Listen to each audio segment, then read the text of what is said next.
De cette façon que nous pourrons dire aux autres, en refusant de payer la dette, nous ne venons pas dans une démarche belliqueuse.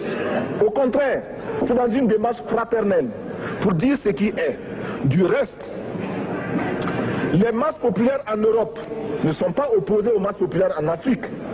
Mais ceux qui veulent exploiter l'Afrique, ce sont les mêmes qui exploitent l'Europe. Nous avons un ennemi commun.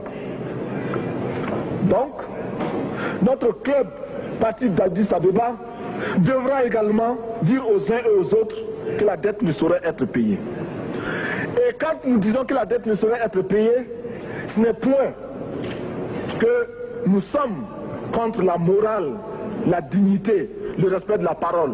Parce que nous estimons que nous n'avons pas la même morale que les autres. Entre le riche et le pauvre, il n'y a pas la même morale. La Bible, le Coran, ne peut pas servir de la même manière celui qui exploite le peuple et celui qui est exploité. Il faudra alors qu'il y ait deux éditions de la Bible et deux éditions du Coran.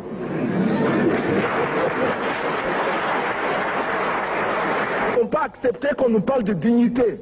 Nous ne pouvons pas accepter que l'on nous parle de mérite de ceux qui payent et de perte de confiance vis-à-vis de ceux qui ne paieraient pas. Nous devons au contraire dire que c'est normal aujourd'hui. Nous devons au contraire reconnaître que les plus grands voleurs sont les plus riches. Un pauvre, quand il vole, ne commet qu'un larcin ou une peccadille, tout juste pour survivre par nécessité. Les riches, ce sont eux qui volent le fisc, les douanes et qui exploitent les peuples. Monsieur le Président, ma proposition ne vise pas simplement à provoquer ou à faire du spectacle. Je voudrais dire ce que chacun de nous pense et souhaite. Qui ici ne souhaite pas que la dette soit purement et simplement effacée? Celui qui ne le souhaite pas, il peut sortir, prendre son avion et aller tout de suite à la Banque mondiale payer. Tous nous souhaitons.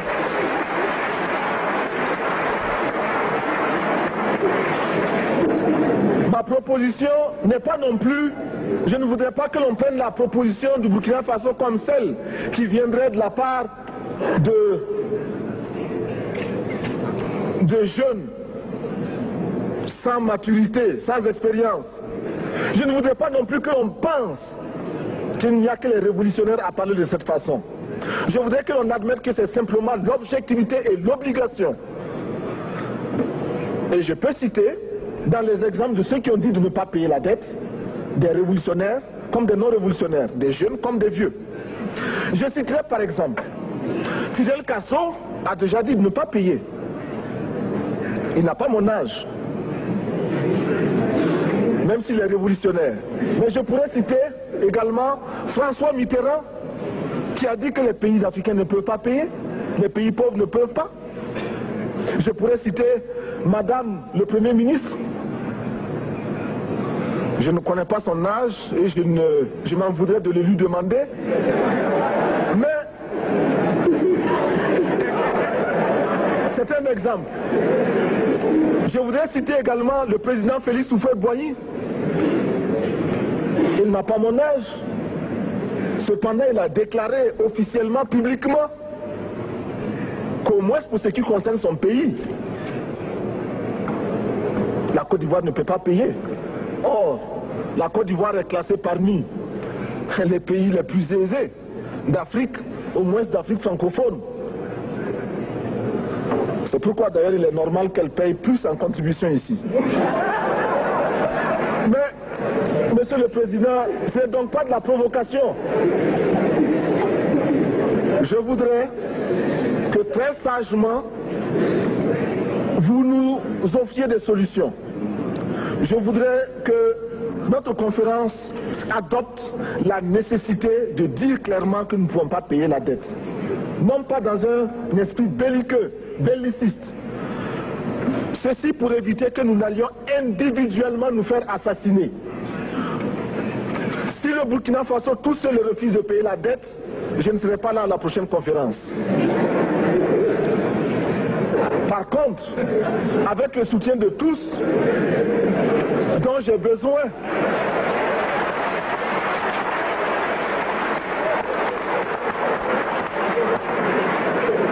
le soutien de tous, nous pourrons éviter de payer. Et en évitant de payer, nous pourrons à notre développement. Et je voudrais terminer en disant, chaque fois qu'un pays africain achète une arme, c'est contre un Africain.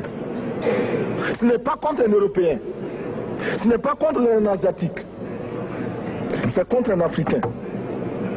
Par conséquent, nous devons également, dans la lancée de la résolution de la question de la dette, trouver une solution au problème de l'armement.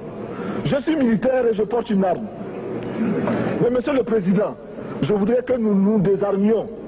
Parce que moi, je porte l'unique arme que je possède et d'autres ont camouflé les armes qu'ils ont.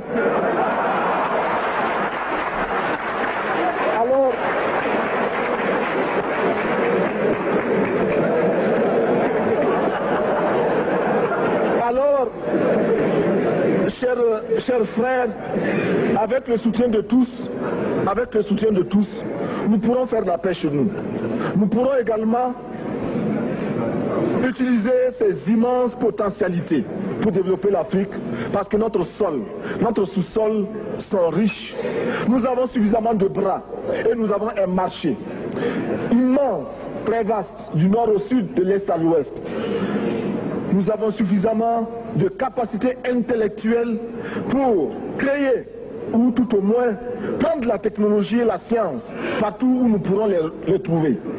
Monsieur le Président, faisons en sorte que nous mettions au point ce front uni d'Addis Abeba contre la dette. Faisons en sorte que ce soit à partir d'Addis Abeba que nous décidions de limiter la course aux armements entre pays faibles et pauvres. Les gourdins et les coutelas que nous achetons sont inutiles. Faisons en sorte également que le marché africain soit le marché des Africains. Produire en Afrique, transformer en Afrique et consommer en Afrique. Produisons ce dont nous avons besoin et consommons ce que nous produisons au lieu d'importer. Le Burkina Faso est venu vous exposer ici la cotonnade produite au Burkina Faso, tissée au Burkina Faso, cousue au Burkina Faso pour habiller les Burkinabés. Ma délégation et moi-même, nous sommes habillés par nos tisserands, nos paysans. Il n'y a pas un seul fil qui vienne de l'Europe ou de l'Amérique. Je ne fais pas un défilé de mode, mais je voudrais simplement dire que nous devons accepter de vivre africain. C'est la seule façon de vivre libre et de vivre digne. Je vous remercie, Monsieur le Président. La patrie ou la mort, nous vaincrons.